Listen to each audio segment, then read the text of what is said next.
Bienvenidas, mentes curiosas. ¿Conocéis el mito de Medusa? ¿Sabíais que su poder de petrificar con la mirada les resultaba muy útil a los panaderos de la antigua Grecia?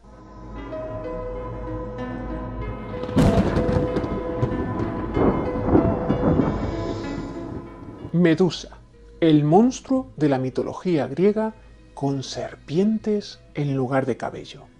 Si la mirabas directamente a los ojos, te convertía en piedra, un poder que conservó incluso después de que el héroe Perseo la decapitara. A grandes rasgos, eso es lo que la gran mayoría sabemos acerca de Medusa, la Gorgona, una criatura universalmente conocida a través del cine, donde casi siempre aparece como una simple secundaria en las aventuras de Perseo. Pero, ¿quién era realmente el personaje de Medusa? ¿Cuál es su historia? En los orígenes de los mitos griegos, la Gorgona era un monstruo femenino tan terrible y poderoso que cualquier persona que osaba mirarla quedaba petrificada al instante. En las descripciones sobre su aspecto físico, era común indicar que sus dientes y su piel semejaban los de una serpiente, y que en la cintura lucía un cinturón de serpientes entrelazadas. En ocasiones también se añadían otros atributos, como alas de oro, colmillos de jabalí o garras de bronce, aunque estos detalles variaban con frecuencia. A pesar de que las primeras menciones sobre la Gorgona en la literatura la encontramos en la Ilíada y la Odisea de Homero allá por el siglo VIII a.C., se cree que el mito es muy anterior. ¿Cómo lo sabemos? Porque, dado el temible poder que tenía su mirada, el rostro de la Gorgona se empleó a modo de amuleto de protección denominado Gorgoneion en una gran cantidad de objetos. Su rostro, mirando directamente al espectador, algo muy raro en el arte griego, se usaba para ahuyentar no solo al mal de ojo y los malos espíritus, sino también a los humanos. Por ejemplo, en los antiguos hornos de la zona del Ática, en el sur de Grecia, los panaderos colocaban el Gorgoneion en la parte superior de la puerta para que los curiosos no se atrevieran a abrir el horno y evitar así un doble peligro: las quemaduras accidentales y que la entrada de aire frío perjudicara la cocción. Como decíamos, el rostro de la Gorgona aparece en todo tipo de piezas: monedas, escudos, vasos cerámicos, platos y también en mosaicos, templos y palacios, por lo general situado cerca de la puerta de entrada, como protección ante las visitas no deseadas. Con frecuencia decoraban y protegían los oráculos. Un buen ejemplo de Gorgona arcaica lo encontramos en la parte central del frontón del templo de Artemisa en Corfú, construido en torno al año 580 a.C. Aunque en el arte griego comenzó a usarse el Gorgoneion en torno al siglo VIII a.C., es decir, en la época de Homero, también se halló una imagen muy parecida fechada en el siglo XV a.C. en el palacio de Nosos, en la isla de Creta, perteneciente a la civilización minoica. En la segunda mitad del siglo pasado, la experta en culturas europeas del Neolítico y la Edad del Bronce, María Gimbutas, opinaba que la figura de la Gorgona podía remontarse incluso al año 6000 a.C., vinculada de algún modo a la adoración de una diosa madre, una deidad femenina que representa la fertilidad. Otros expertos, en cambio, opinan que la abundancia de objetos antiguos decorados con el Gorgoneion, que se pueden hallar desde la península itálica hasta el Mar Negro, responde a que ese tipo de máscaras con rostros que infundían miedo son comunes a muchas culturas primitivas, casi siempre con la función de asustar a los malos espíritus. Según esa línea de pensamiento, El Gorgoneion no es la representación de la gorgona, sino al contrario. La gorgona sería un monstruo inspirado en esos amuletos preexistentes. En la tradición más antigua, la gorgona era un único monstruo, pero hacia el año 700 a.C., el poeta griego Hesíodo escribió o dictó en su obra Teogonía una versión del mito según la cual las gorgonas eran tres, hijas de dos deidades marinas, Ceto y Forcis, que a su vez eran hijos de Egea, la tierra, y de Ponto, el mar. Ceto y Forcis, por tanto, eran hermanos. Ceto era un horrible monstruo marino asociado con los tiburones, las ballenas y en general con todas las criaturas acuáticas peligrosas. Forcis, por su parte, estaba considerado como un dios marino primordial y solía ser representado como un tritón con pinzas de cangrejo.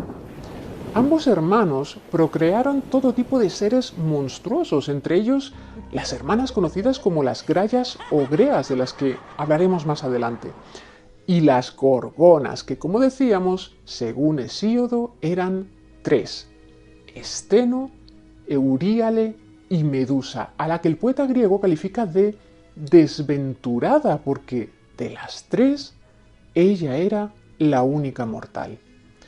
En compensación por aquella debilidad, Medusa poseía su famosa mirada petrificante, un poder del que carecían sus hermanas. Pese a la reputación posterior de Medusa, en realidad la más temible, independiente y salvaje era la mayor de las tres, Esteno, que mató a más humanos que sus dos hermanas juntas. Según Hesíodo, las tres habitaban en el extremo más lejano del océano occidental, donde se encontraban los límites de la noche, aunque los poetas romanos establecieron su morada en Libia, que es como se llamaba entonces, al norte de África. Aunque en las piezas más primitivas el Gorgoneion mostraba siempre un rostro de aspecto monstruoso, poco a poco fue evolucionando hasta adoptar una apariencia menos aterradora y más humana, como se aprecia en la medusa Rondanini, que probablemente se trate de una copia romana de una obra griega del siglo V a.C. En ese mismo siglo, el poeta griego Píndaro describió a Medusa diciendo que tenía bellas mejillas, y posteriormente se fueron sumando versiones, primero griegas y luego romanas, en las que Medusa era cada vez más atractiva, a pesar de conservar sus características serpientes en la cabeza. Es decir, que Medusa pasó progresivamente de ser un horripilante monstruo tónico, es decir, un monstruo del inframundo que causaba repulsión, a convertirse en una mujer físicamente atractiva, algo que brindaba mayores posibilidades narrativas a los poetas. Así el romano Ovidio, en su obra Las Metamorfosis, cuenta que Medusa era una doncella muy hermosa y con muchos pretendientes, que destacaba especialmente por la belleza de sus cabellos. Encaprichado de ella, el dios del mar, Poseidón para los griegos, Neptuno para los romanos, la pervirtió en un templo consagrado a Minerva, ya sabéis, la versión romana de la diosa griega Atenea. Algunos eruditos interpretan que la violó, otros que la sedujo y mantuvieron relaciones sexuales consentidas. En cualquier caso, la diosa Atenea montó en cólera por aquella profanación y castigó a ¿Poseidón? No, ¿qué va? A Medusa. Transformó sus cabellos en serpientes y la desterró a los confines del mundo. Existen múltiples variaciones sobre esta versión del mito que añaden detalles para intentar que la reacción de la diosa parezca más razonable, como que Medusa tenía la misión de proteger el templo y fracasó en su misión, o que en realidad fue ella la que provocó a Poseidón intentando demostrar que era más atractiva que la propia Atenea y podía lograr que Poseidón afrentara a la diosa si con ello conseguía yacer con Medusa. Sea como fuere, cuando Medusa, transformada en monstruo, fue desterrada, se marchó embarazada del dios del mar. Y en ese punto aparece Perseo, hijo del dios Zeus y de una mortal, Dánae, quien le había prometido el rey de la isla de Sérifos, Polidectes, que le llevaría la cabeza de la gorgona Medusa. Con la ayuda de Atenea y Hermes, Perseo encontró primero a las Grallas. ¿Os acordáis? Sí, las hermanas de las gorgonas. Ellas también eran 3 y solo tenían un ojo y un diente que compartían por turnos entre ellas.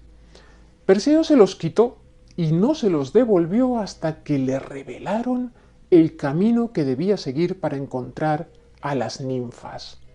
Estas le entregaron 3 objetos: un casco que hacía invisible a quien lo llevaba puesto, unas sandalias con alas y una especie de zurrón mágico capaz de contener la cabeza de la medusa sin peligro.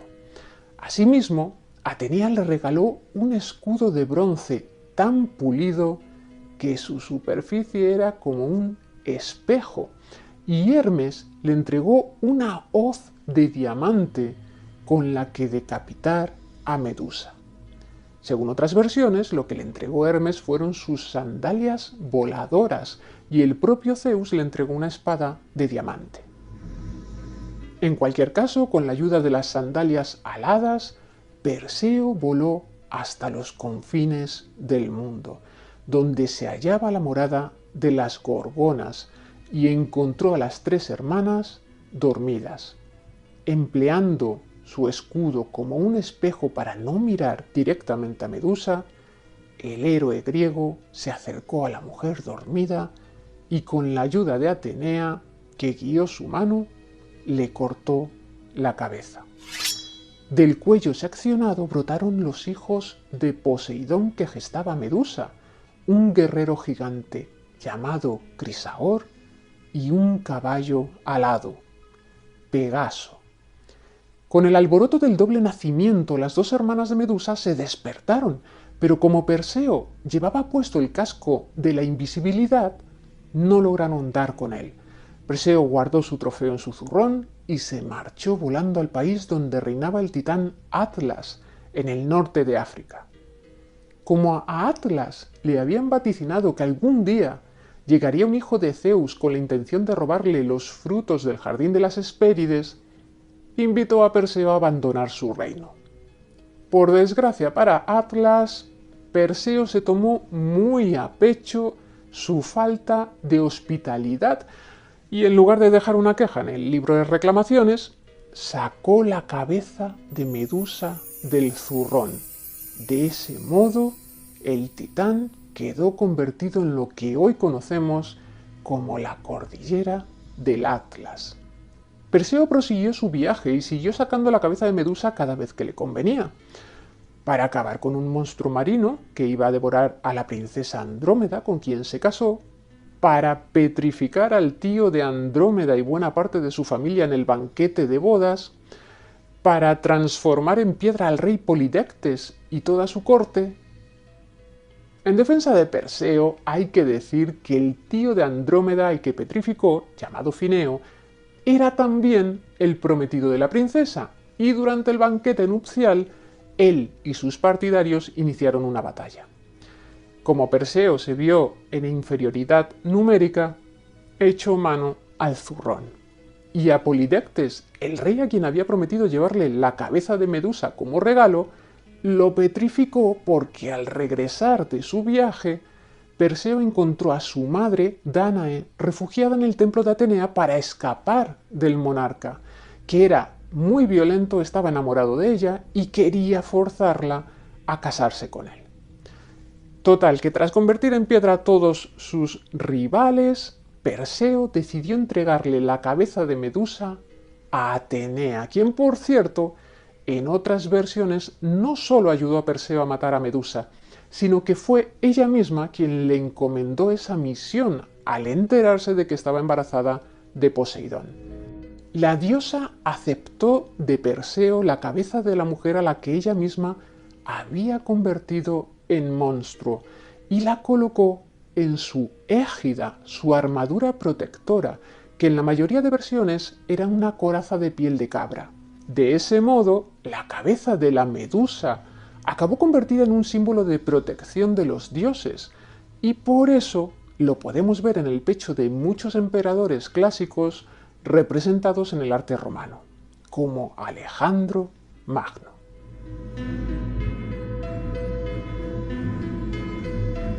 ¿Y vosotros, qué opináis del mito de Medusa?